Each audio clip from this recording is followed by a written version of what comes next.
ಸಮರೋಪಾದಿಯಲ್ಲಿ 4ನೇ ದಿನದ ಸರ್ಚ್ ಆಪರೇಷನ್ ಕೂಡ ನಡೀತಾ ಇದೆ. ಶೋಧ ಕಾರ್ಯ ನಾಪತ್ತೆ ಆದವರಿಗೋಸ್ಕರ ಮುಂದುವರಿತಾ ಇದೆ. ಮಂಜಿನ ನಡುವೆ ಬೆಳಗ್ಗೆ 6 ಗಂಟೆಗೆ ಸೇನಾ ತಂಡ ಅವಿರತವಾಗಿ ಶೋಧಿಸ್ತಾ ಇದ್ದಾರೆ. ಕೆಲವರ ಪಾಲಿಗೆ ಇವರಂತೂ ಆಪತ್ ಬಾಂಧವರು. ಜೀವಂತವಾಗಿ ನಾವು ದೇವರನ್ನ ಇವರಲ್ಲಿ ನೋಡ್ತಾ ಇದೀವಿ ಅಂತ ಅನೇಕರು ಹೇಳ್ತಾ ಇದ್ದಾರೆ. ಬೈಲಿ ಸೇತುವೆಯನ್ನ ಸೇನೆ ಹಸ್ತಾಂತರ ಮಾಡಿದ ರೆಸ್ಕ್ಯೂ ಆಪರೇಷನ್ಗೆ ಜಿಲ್ಲಾಡಳಿತಕ್ಕೆ ಚೂರಲ್ಮಲ ಹಾಗೂ ಮುಂಡಕೈ ಸಂಪರ್ಕ ಸೇತುವೆಯನ್ನ ಹಸ್ತಾಂತರ ಮಾಡಿ ಇನ್ನು ನಿಮ್ಮ ಜವಾಬ್ದಾರಿಯನ್ನ ನೀವು ಈ ಸೇತುವೆ ಬಳಸಿ ಮಾಡಬಹುದು ಅಂತ ಹೇಳಲಾಗ್ತಾ ಇತ್ತು. ಬಿಕಾಸ್ ಮುಂಡಕೈಗೆ ಹೋಗೋದಕ್ಕೆ ಯಾವುದೇ ರಸ್ತೆಗಳಿರಲಿಲ್ಲ, ಕೇವಲ ಹೆಲಿಕಾಪ್ಟರ್ನ ಬಳಸಿ ಮಾತ್ರ ಹೋಗಬೇಕಾಗಿತ್ತು. ಸೊ ಈಗ ಸದ್ಯಕ್ಕೆ ಈ ತಾತ್ಕಾಲಿಕ ಬೃಹತ್ ಸೇತುವೆಯ ಮೂಲಕ ಕೂಡ ರೆಸ್ಕ್ಯೂ ಆಪರೇಷನ್ ಮಾಡಬಹುದು. ನೀವೇನು ಈ ಸೇತುವೆ ನೋಡ್ತಾ ಇದ್ದೀರಾ, ಇದು ಮದ್ರಾಸ್ ಇಂಜಿನಿಯರಿಂಗ್ ಗ್ರೂಪ್ ಅವರು ಕೇವಲ 31 ತಾಸಿನಲ್ಲಿ ನಿರ್ಮಾಣ ಮಾಡಿರುವಂತಹ ಸೇತುವೆ. ಅದನ್ನ ಹಸ್ತಾಂತರ ಮಾಡಿದ್ದಾರೆ. ಇನ್ನು ತುಂಬಾ ಜನ, ಸರ್ಕಾರದ ರೆಕಾರ್ಡ್ಸ್ ಪ್ರಕಾರನೇ 200ಕ್ಕೂ ಹೆಚ್ಚು ಜನ ಮಿಸ್ಸಿಂಗ್ ಅಂತ ಇದ್ದಾರೆ. ಬಟ್ ಅನ್ಅಫಿಷಿಯಲ್ ಆಗಿ 1000 ಜನ ಆದ್ರೂ ಇರ್ತಾರೆ ಅನ್ನೋದು ಲೆಕ್ಕಾಚಾರ. ಇನ್ನು ಭೂಕುಸಿತದ ತೀವ್ರತೆ ಎಷ್ಟರ ಮಟ್ಟಿಗೆ ಇತ್ತು ಅನ್ನೋದನ್ನ ನಾವು ಕಳೆದ 4 ದಿನಗಳಿಂದ ವಿವರಿಸ್ತಾ ಇದ್ದೀವಿ. ಇನ್ನು ಭೂಕುಸಿತಕ್ಕೆ ನಲುಗಿ ಹೋಗಿರುವಂತಹ ಕೇಂದ್ರ ಸ್ಥಾನ ಮುಂಡಕೈ ಗ್ರಾಮದಲ್ಲಿ ನಿಮ್ಮ ಪಬ್ಲಿಕ್ ಟಿವಿ ಪ್ರತ್ಯಕ್ಷ ವರದಿಯನ್ನು ಕೊಡ್ತಾ ಇದೆ, ಸಾಕ್ಷಾತ್ ವರದಿಯನ್ನು ಕೊಡ್ತಾ ಇದೆ. ಮುಂಡಕೈ ಗ್ರಾಮದಲ್ಲಿ ಶವಗಳ ಹುಡುಕಾಟವನ್ನ ಆರಂಭ ಮಾಡಲಾಗಿದೆ. ನಾಪತ್ತೆ ಆದವರು ಸಿಗ್ತಾರಾ ಅನ್ನುವಂತಹ ಒಂದು ಹೋಪು. ಮುಂಡಕೈಗೆ ಇಲ್ಲಿ ತನಕ ಹೆಲಿಕಾಪ್ಟರ್ ಮಾತ್ರ ಹೋಗೋದಕ್ಕೆ ಸಾಧ್ಯ ಆಗೋಗಿತ್ತು, ಬಿಕಾಸ್ ಅಷ್ಟು ದುರ್ಗಮಗೊಂಡಿತ್ತು ಅಲ್ಲಿ ಸಂಪರ್ಕಗಳು. ಈಗ ಸೇನೆ ನಿರ್ಮಿಸಿದ ಸೇತುವೆಯಿಂದ ಮುಂಡಕೈಗೆ ನೇರ ಸಂಪರ್ಕ ಸಾಧ್ಯ ಆಗ್ತಾ ಇದೆ. ಚೂರಲ್ಮಲ ಬಳಿಕ ಮುಂಡಕೈ ಗ್ರಾಮದಲ್ಲಿ ನಿಮ್ಮ ಪಬ್ಲಿಕ್ ಟಿವಿ ಪ್ರತ್ಯಕ್ಷ ವರದಿಯನ್ನು ಕೊಡ್ತಾ ಇದೆ. ನೋಡಿ, ಪ್ರಕೃತಿಯ ವಿಕೋಪ ಅದನ್ನ ಬಿತ್ತರಿಸುವಂತಹ, ಭೀಕರತೆಯನ್ನು ತೋರಿಸುವಂತಹ ವಿಜುವಲ್ಸ್ ನೋಡಿ. ಅಲ್ಲಿ ಮನೆ ಮೇಲೆ ಬೃಹತ್ ಮರ ಹೇಗೆ ಅಡ್ಡಡ್ಡ ಬಿದ್ದಿದೆ, ಮರದ ಪೀಸ್ಗಳನ್ನು ನೋಡ್ತಾ ಇದ್ದೀರಾ. ಡೀಟೇಲ್ಸ್ ಕೊಡ್ತಾರೆ, ನೇರ ಸಂಪರ್ಕದಲ್ಲಿ ಜಾಯ್ನ್ ಆಗ್ತಾ ಇದ್ದಾರೆ ಕೆಪಿ ನಾಗರಾಜ್. ಕಳೆದ 2-3 ದಿನಗಳಿಂದ ನೀವು ಲೈವ್ ರಿಪೋರ್ಟಿಂಗ್ ಅನ್ನ ಮಾಡ್ತಾ ಇದ್ರಿ. ಈಗ ಮುಂಡಕೈಯನ್ನ ತಲುಪಿದಿರಿ. ಅಭಿವೃದ್ಧಿಯ ವಿಕಾರತೆಗೆ ನತದೃಷ್ಟ ಭೂಮಿಯಾಗಿ ಬದಲಾಗಿರುವಂತಹ ಮುಂಡಕೈನಲ್ಲಿ ನೀವು ಕಂಡಿದ್ದೇನು ಅಂತ ನನಗೆ ಎಕ್ಸಾಕ್ಟ್ ಆಗಿ ಮುಂಡಕೈ ಗ್ರಾಮದಲ್ಲಿದ್ದೇನೆ. ಯಾಕಂದರೆ 2-3 ದಿನಗಳಿಂದ ಇಲ್ಲಿಗೆ ಬರೋಕ್ಕೆ ಆಗ್ತಾ ಇರಲ್ಲ. ಯಾಕಂದರೆ ಬರೀ ಹೆಲಿಕಾಪ್ಟರ್ ಮೂಲಕವಾಗಿ ಜನ ಬರ್ತಾ ಇದ್ರು. ಆದರೆ ಈಗ ಬ್ರಿಡ್ಜ್ ಆಗಿದೆ, ಹಾಗಾಗಿ ಒಂದಿಷ್ಟು ವೆಹಿಕಲ್ಗಳು ಓಡಾಟ ಕಾರಣಕ್ಕೋಸ್ಕರವಾಗಿ ನಾವು ಬಂದಿದ್ದೇವೆ. ನಾನು ನಿಮಗೆ ಮೊದಲು ಈ ಜಲಪ್ರಳಯ ಉಂಟಾದಂತಹ ಸ್ಥಳ, ನೀವೆಲ್ಲಿಗೆ ಕೊರಕಲ್ ಥರದ ಒಂದು ಇದನ್ನು ಗಮನಿಸ್ತಾ ಇದ್ದೀರಿ ಮಮತಾ, ಆ ಪ್ರದೇಶದಲ್ಲೇ ಮೊದಲು ಜಲಸ್ಫೋಟ ಉಂಟಾಗುವಂಥದ್ದು. ಅಲ್ಲಿ ಉಂಟಾದಂತಹ ಜಲಸ್ಫೋಟದ ಪರಿಣಾಮವಾಗಿ ಮೊದಲು ಆರಂಭದಲ್ಲಿ ಇಲ್ಲೇನು ಈಗ ಕಲ್ಲಿನ ರಾಶಿ ಏನು ಕಾಣ್ತಾ ಇದೆ, ಇದೆಲ್ಲದೂ ಕೂಡ ಕಾಡಾಗಿತ್ತು. ಕಾಡಿನ ಪಕ್ಕಕ್ಕೆ ಹೊಂದಿಕೊಂಡಂತೆ ನಾನು ನಿಮಗೆ ಮುಂಡಕೈ ಗ್ರಾಮನೂ ಕೂಡ ತೋರಿಸ್ತೀನಿ. ನಾನು ಈಗ ಮೊದಲು ಈ ಕಾಡನ್ನು ತೋರಿಸ್ತಾ ಇದ್ದೀನಿ.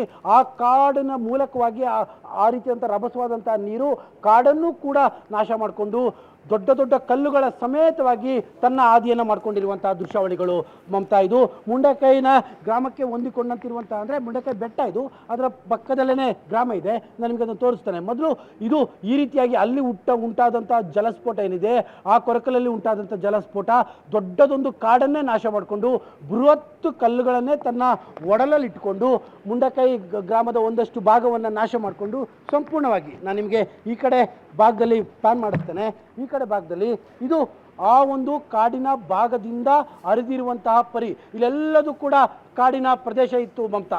ಈಗೇನು ನೀವು ದೊಡ್ಡ ಕಂದಕ ಏನು ಕಾಣ್ತಾ ಇದ್ದೀರೋ, ಈ ಎಲ್ಲ ಪ್ರದೇಶದಲ್ಲಿ ದೊಡ್ಡದೊಂದು ಕಾಡಿತ್ತು.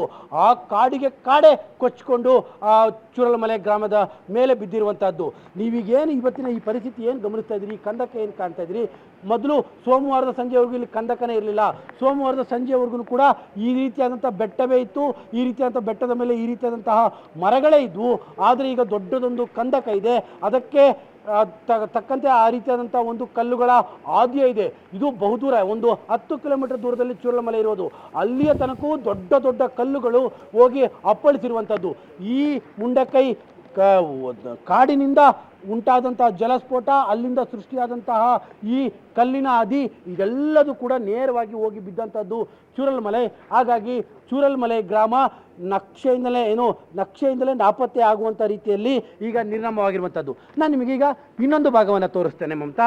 ಇದು ಮುಂಡಕೈ ಗ್ರಾಮ, ಅಂದರೆ ಕಾಡಿಗೆ ಹೊಂದಿಕೊಂಡಂಥ ಗ್ರಾಮ ಇದು.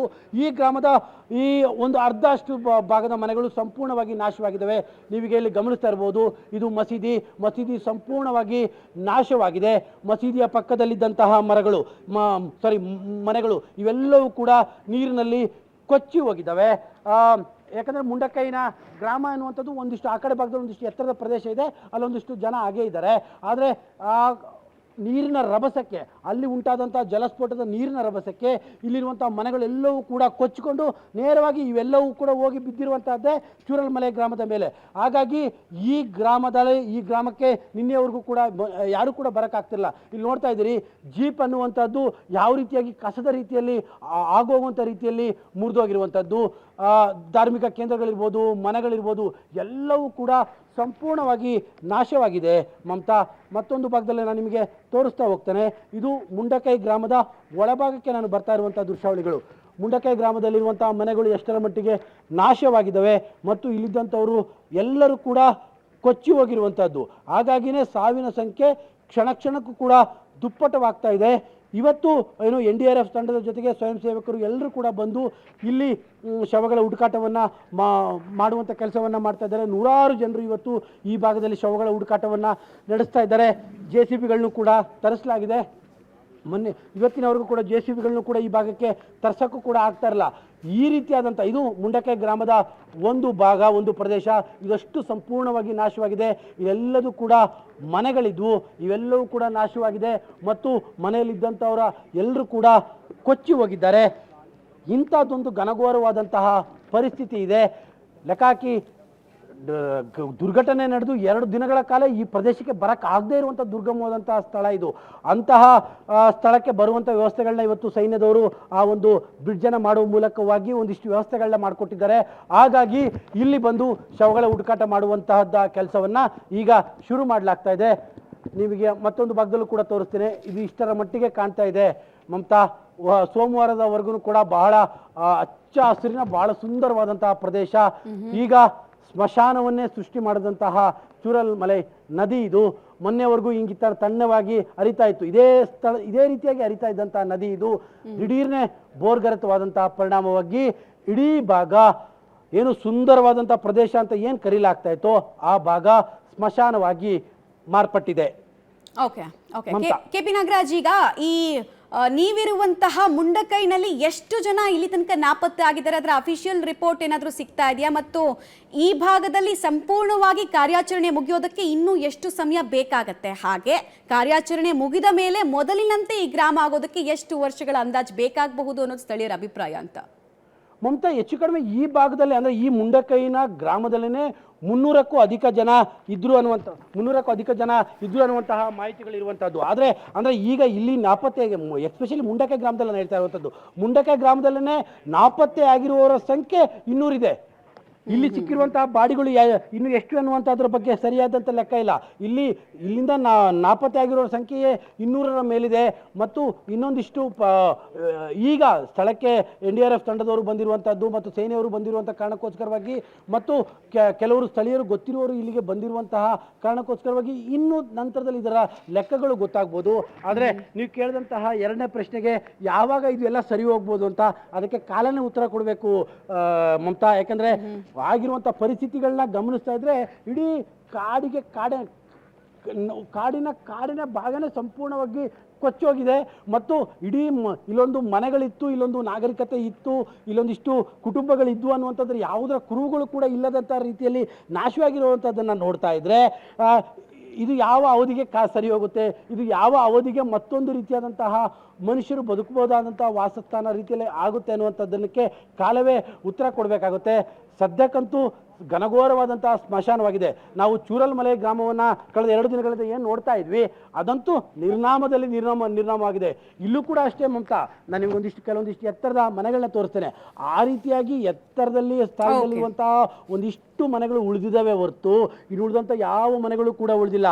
ಅಲ್ಲಿಗೆ ಹೆಚ್ಚು ಕಡಿಮೆ ಮುಂಡಕೈ ಗ್ರಾಮವೂ ಕೂಡ ಬಹುತೇಕ ನಿರ್ನಾಮವಾದಂಥ ಸ್ಥಿತಿಯಲ್ಲೇ ಕಾಣ್ತಾ ಇದೆ.